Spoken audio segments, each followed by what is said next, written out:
Bem-vindo à nossa primeira aula de filosofia política. A filosofia política é a parte da filosofia que tem a relação política como objeto. Esta relação é uma relação muito sofisticada, muito interessante, e é ela que nós vamos estudar. Como é que ela se estabelece, do que ela consiste, quais são as formas que ela se apresenta. Essas são perguntas ligadas à filosofia política. A primeira coisa que nós precisamos ter como pressuposto é que o ser humano é um ser relacional. Nós temos necessidade de relacionamento. E um outro pressuposto importante é que estes relacionamentos são relacionamentos conflituosos necessariamente e que precisam então de pactuações, precisam então de acordos, precisam de habilidades desenvolvidas especialmente para que esses conflitos sejam dirimidos.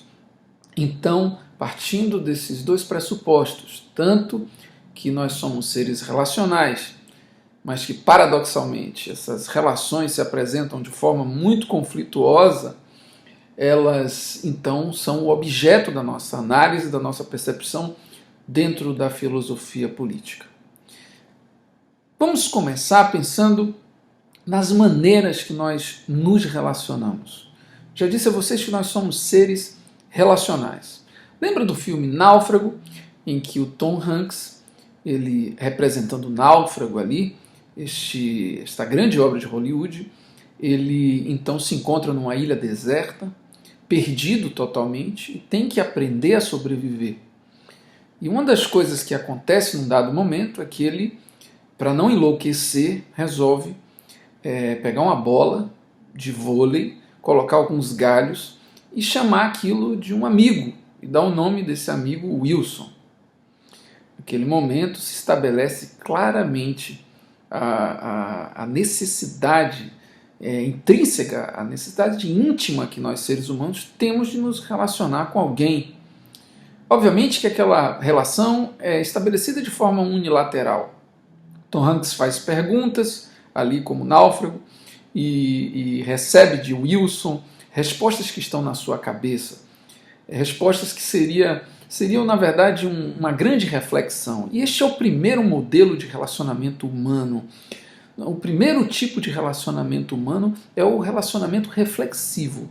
É quando este outro humano é um humano que você encontra em você mesmo, que dá respostas que estão ligadas à sua consciência, e quase sempre estas respostas estão ligadas aos seus antepassados, à criação que você recebeu, às informações que você adquiriu ao longo da sua vida, também de outras pessoas, que cria uma consciência em você, uma percepção em você a respeito do mundo, que te diz de alguma maneira o que é certo, o que é errado, o que deve ou não ser feito, e você tem um conjunto em si mesmo de respostas que nessa reflexão acaba encontrando algumas delas.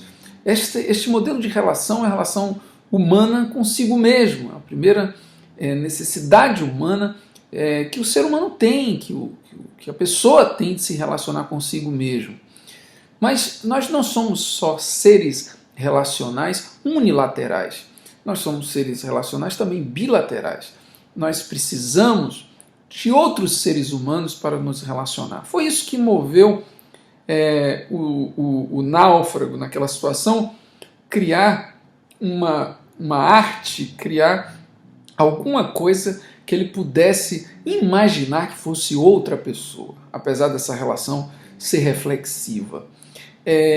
Porque o ser humano, de fato, tem necessidade de ter este contato com outro indivíduo que, inclusive, o coloque em situações conflituosas, coloque em situações fora deste barroquismo, né? desta reflexão confusa da gente com a gente mesmo, mas que gere, de fato, uma resposta, muitas vezes, contrária àquilo que nós pensamos, uma reflexão específica, fora do ambiente da nossa cabeça, que possa, então, nos trazer, de fato, um acréscimo, de fato, um ponto de vista vindo de fora.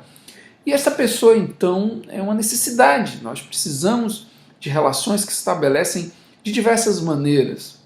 Estabelecem relações fisiológicas, a nossa necessidade, a nossa atratividade, relações afetivas de toda a natureza, os nossos pais, os nossos irmãos, os nossos parceiros ou parceiras, as pessoas com quem nos relacionamos de toda maneira, nossos colegas de trabalho. Estas relações, então, que proporcionam os contrapontos, uma outra modalidade de conhecimento a respeito de nós mesmos, através de um ponto de vista vindo de fora, tudo isso faz parte da necessidade humana de ter um relacionamento também bilateral, também de outro lado.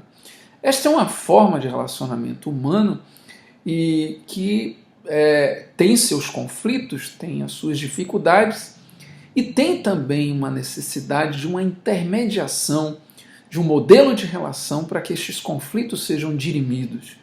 E esta relação é essencialmente relação política.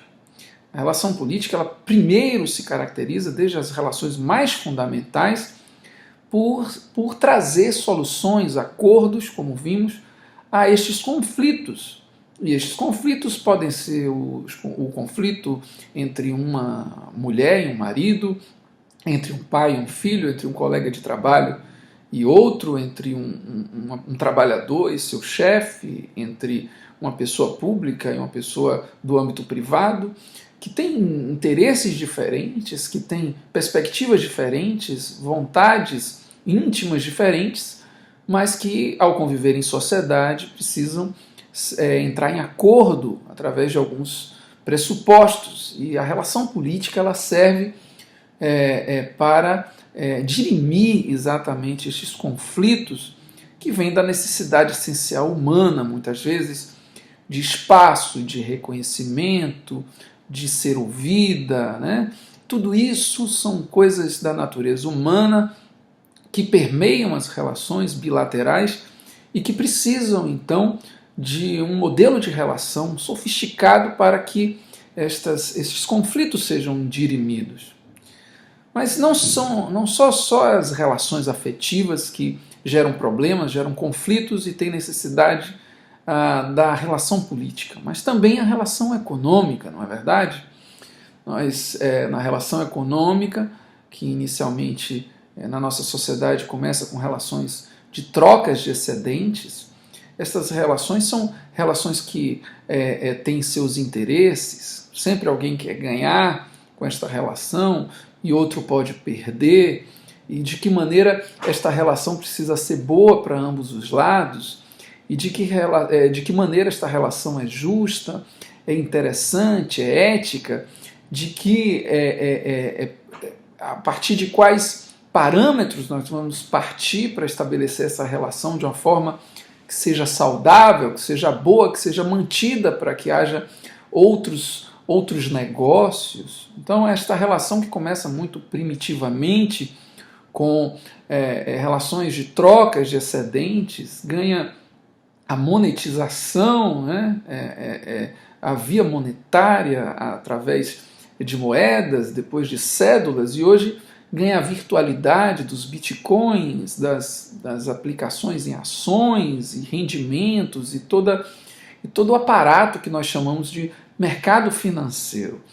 Então esta relação econômica, ela também é uma relação entre humanos e que precisa da relação política para que esta relação seja saudável, seja interessante e que contemple todos os interesses. E temos, então, uma segunda característica da relação política, que é trazer à tona os interesses das partes e trazer um acordo, não só para os conflitos, mas para as expectativas daqueles que estão firmando uma relação. Veja que é um tipo de relação bastante sofisticada. Então a relação política ela se estabelece em todos os âmbitos das relações humanas, desde o mais íntimo ao mais formal, por meio de contratos verbais, por meio de contratos escritos, de todas as maneiras, as relações políticas elas vão se estabelecer procurando dirimir os conflitos e contemplando as necessidades e as expectativas humanas daqueles que se relacionam uns com os outros. Thomas Hobbes, certa vez, disse que o homem é o lobo do homem. E já Rousseau diz que o estado natural do ser humano é um estado de pureza. Nós temos um conflito básico entre duas figuras que se opõem entre si, que parte do pressuposto de que o ser humano parte do pressuposto que o ser humano é naturalmente competitivo e outro parte do pressuposto que o ser humano não, naturalmente é bom e que a competitividade vem da relação social. Mas ambos têm posições políticas interessantes geradas destes conflitos originais, dessas ideias originais, e que necessariamente vão gerar sua complexidade. E veja que a complexidade das relações humanas é muito grande, exatamente por isso que precisa da sofisticação da relação política. E durante a história, ela se apresenta de diversas maneiras. Algumas vezes, os agentes políticos são agentes informadores, são agentes que trazem à população, as pessoas, os indivíduos sociais, trazem as informações a respeito dos direitos, a respeito dos deveres. Em alguns momentos, esses agentes aparecem como servidores da população, do povo, né? Em outros momentos aparecem como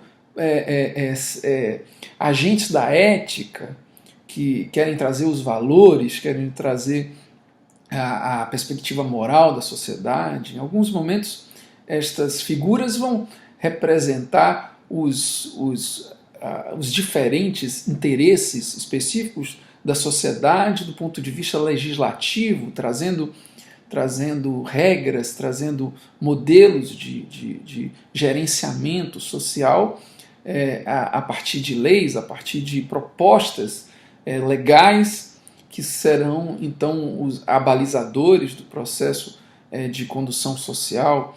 Outros, em determinado momento, vão aparecer somente como agentes do poder, como representantes de autoridade, alguns deles autoritários, alguns deles totalitários, alguns deles como grupos oligárquicos. Tudo isso faz parte do viés da perspectiva política que se apresentará a estes agentes políticos de formas bastante peculiares, estarão apresentando à sociedade, então, as suas formas de gerenciamento social.